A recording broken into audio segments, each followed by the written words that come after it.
রাত পোহালেই বসন্ত, তার আগাম আভাস প্রকৃতিতে যেমন রয়েছে তেমনি বাদ পড়েনি অমর একুশে বইমেলায়।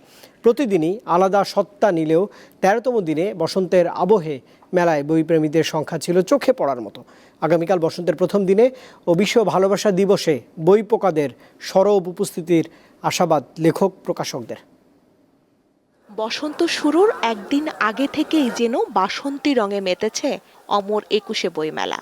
বর্ণিল সাজে মেলায় হাজির পাঠক ও দর্শনার্থীরা।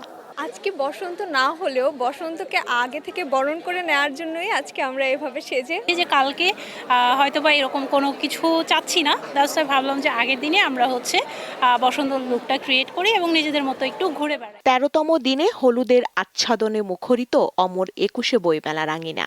প্রকৃতির সাথে সাথে উৎসব আর গৌরবের বসন্তকে বরণে প্রস্তুত সবাই। বসন্তের ভালোবাসা আর বইমেলার যোগসূত্র সে তো অবিচ্ছেদ্য। আর তাই তো বসন্তের রঙিন পাঠকের মন আনন্দের আবহে খুঁজছে পছন্দের বইটি।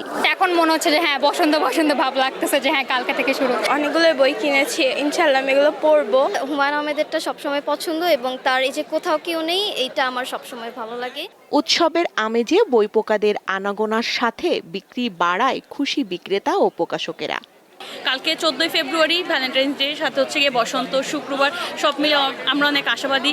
আসা যাওয়াটা একটু বেশি, আর আমাদের বই বিক্রি হচ্ছে। বই অর্ধেক মাস চলে গেছে, আমরা আশা করি সামনের দিনগুলোতে আরো ক্রেতার সমাগম বাড়বে। বইমেলা সাহিত্য পাঠে আগ্রহী করছে পাঠকদের, যা আগামীতে সাহিত্য চর্চার ক্ষেত্র সমৃদ্ধ করবে বলে আশাবাদী লেখকেরা। বইয়ের ভেতরে থেকে এবং বইমেলার মধ্য থেকে এই যে বেড়ে ওঠা, এই যে সংস্কৃতি, এটা খুব পজিটিভ ভূমিকা রাখে। ১৩তম দিনে মেলায় নতুন বই এসেছে ৮৫টি।